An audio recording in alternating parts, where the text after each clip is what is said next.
Today on the CTV News at 5, humble heroes. A city man says he was just doing what anyone else would have when he risked his life to save a 5-year-old boy. Plus, the owner of a Lethbridge tattoo shop speaks out about health advisories.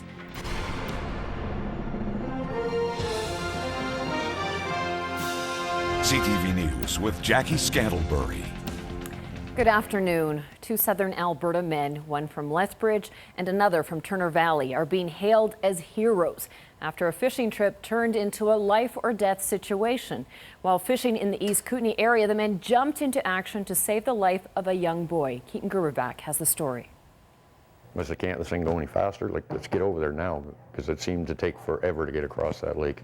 For John Chapman, it was just another day on the lake, but for the little boy he saved, it was the single most important day of his young life. John and his brother Mark were out on White Swan Lake in the East Kootenays when they witnessed the unthinkable. Just fishing, just talking, and I just happened to observe a car, and I looked at my brother and I said, the car's going awfully fast. And no sooner I get that out of my mouth, I seen it into the water went, just a big splash. John and his brother raced to help. John says he'll never forget the desperate cries for help from the mother and sister who were able to escape the sinking car. And there was a lady screaming on the beach there, something about her son or baby being still in the car. So basically I dove right in the water, dove down, and I found all the doors were closed. Tried the driver's door, couldn't get it open. Tried the passenger door, couldn't get it open. John and his brother Mark took turns diving down 12 feet to try and free the boy from his car seat until they were able to eventually free him.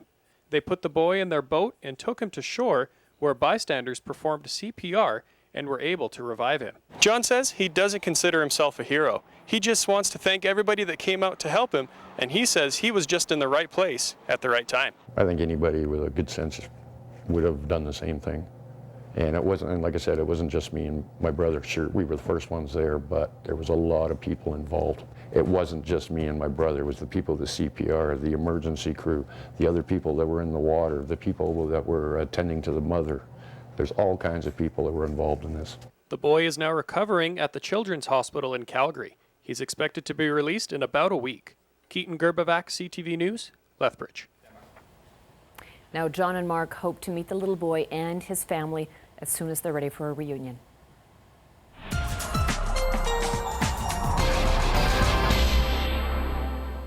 Looks like we're going to be back to average temperatures next week, Dory. We like how that sounds. Yeah, but still, you know, the unstable air mass is what we're dealing with. We're going to be dealing with that for several days. People aren't happy about this weather, that's for sure. I tried to put a detailed explanation on our CTV Facebook page below the 5-day forecast explaining where this is all coming from to kind of clarify things. But yeah, we're still going to be warming up a little bit as we get into next week, but we're still looking at instability is the key word for the next few days. And I'll tell you all about it in a couple of minutes. Okay, thank you, Dory. Well, we're hearing more tonight from a Lethbridge tattoo parlor owner whose company has been the focus of a health advisory. Jeanette Rouchet reports. Since Sean Lewicki opened his tattoo shop 5 years ago, the tattoo artist says customer safety is a top priority. You're 100% safe. I've been using disposable for a long time, and the people that I was using steel on have been tested, and they're safe too. But a scathing report from Alberta Health Services claims Lewicki's tattoo shop, Ink Addiction, could be contaminating its customers as a result of improper sterilization. Essentially, we became notified through the laboratory network that there was a failed spore test. In the report, AHS says anyone who got a tattoo at Ink Addiction between last September and this past July could be at risk of hepatitis B, hepatitis C, or HIV. Highly exaggerated and a lot of misinformation. According to Lewicki, he used to use an autoclave machine to sterilize his steel reusable needles. Alberta Health would routinely do a spore test on it, which always passed. But about 9 months ago, he switched over to disposable needles, which significantly reduces the risk of infection. But he never bothered to get rid of the old autoclave machine, and because it was still on site, Alberta Health continued to test it. I wasn't expecting it to fail, but because it had been sitting there for that long and probably not cleaned out or scrubbed down, it probably just failed for that reason. Lewicki admits he also wasn't keeping proper lot numbers on disposable needles to prove he was using them, something AHS requires of tattoo parlors. Because there was no records in place, we didn't have the assurances that procedures were followed properly. Essentially, all we have is this individual's word. Lewicki says he takes full responsibility for the mistake, adding, since he moved from BC, he wasn't aware that records needed to be kept. So they followed proper protocol and they did their job. Jeanette Rocher, CTV News, Lethbridge.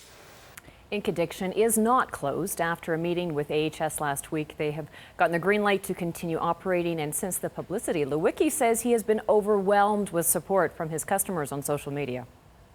21 people are facing a total of 84 charges on a Lethbridge drug bust. The Alberta Law Enforcement Response Team and Lethbridge Regional Police began investigating reports late last year of drugs being transported to Lethbridge from Calgary. Now, officers conducted 5 searches, which turned up $180,000 worth of drugs, guns, body armor, and cell phones. These people, these drug dealers, are arming themselves to fend off rips from other drug dealers, to support their territory, defend their territory. It's the nature of the beast, unfortunately, in this business, is you're going to have more and more weapons. All it needs is one to pick up a weapon, and then everybody else has to even the playing ground. 11 Lethbridge residents and a man from Iron Springs have been charged. And an RCMP officer from Grandbrook has been charged as well after shooting a car last fall.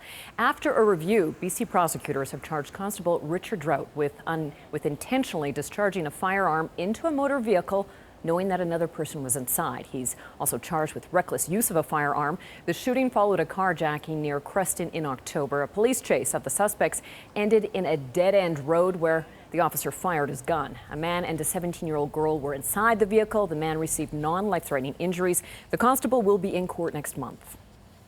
A new temporary neighborhood built to help those who lost their homes to flooding in the Alberta town of High River is now ready for families. Several hundred people lost their homes in the flooding in June and ended up residing at student residences in Lethbridge and Calgary.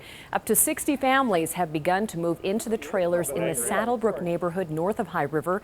The additional 205 adults and children bring the total so far to more than 400.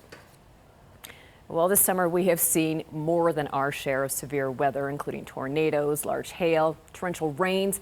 The sort of conditions that have most people seeking shelter are actually a storm chaser's dream. CTV's Ben Milger got an up-close look at a custom-built truck that keeps those thrill seekers safe when they get up close and personal with extreme weather. Whoa.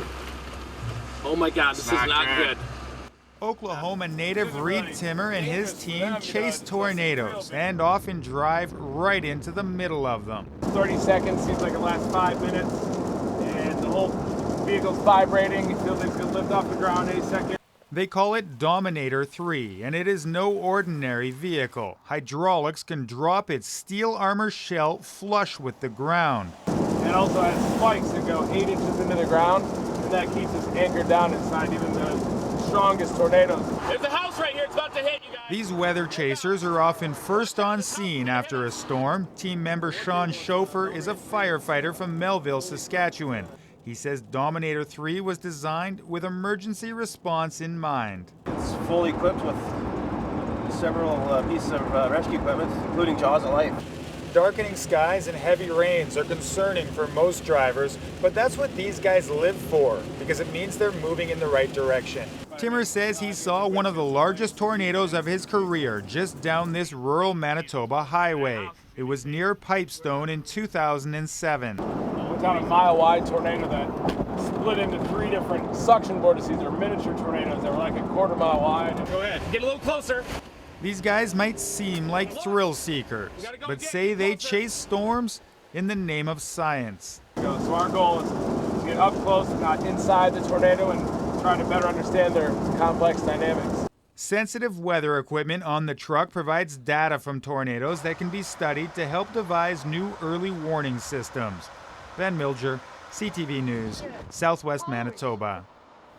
Well, when we actually have had some sunny days this summer, Summer has been alive with music. There are folk fests, jazz fests, band concerts, and jamborees across Alberta.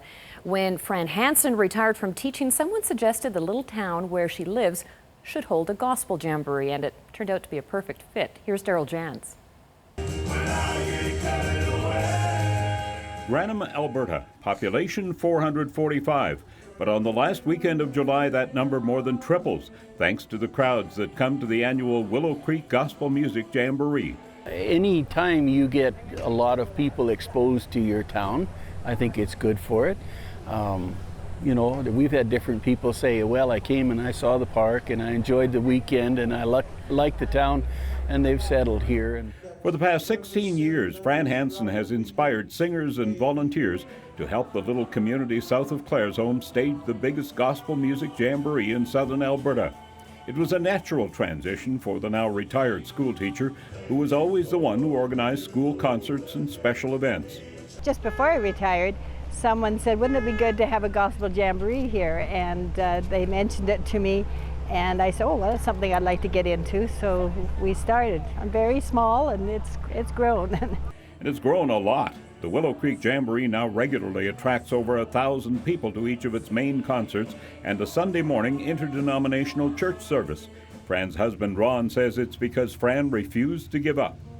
She puts her mind to something and nothing will deter her. Marilyn Gripping began volunteering with the Jamboree soon after she and her family moved to Granham in 1999.